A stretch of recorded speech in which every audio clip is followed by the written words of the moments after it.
سلام، از این به بعد قراره ولاگایی رو بسازم که پیشنهادهای شما باشه. امروز یکی گفته فقط کاری رو بکن که با پی شروع شه. پتومو جمع کردم، پرده رو کنار زدم، پاکیزگی رو رعایت کردم، پیرایش کردم، بسته رو بردم اداره پست، پول پرداخت کردم، بعدش هم موزیک پلی کردم.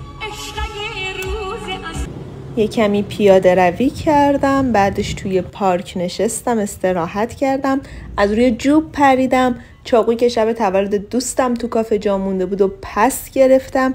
یه کمی امروز پرخوری کردم و شلوار کهنمو پاره کردم که دستمال بشه. پاسپورتمو تمیز کردم، به یه نفر پاسخ منفی دادم، یه چیزی رو پشت کتابام پنهون کردم، یه کمی هم پانتومیم روی شیشه بازی کردم. مثلا اونی که این در بهم داده بود آیدیش مبینا بود. و پایان کلیپ.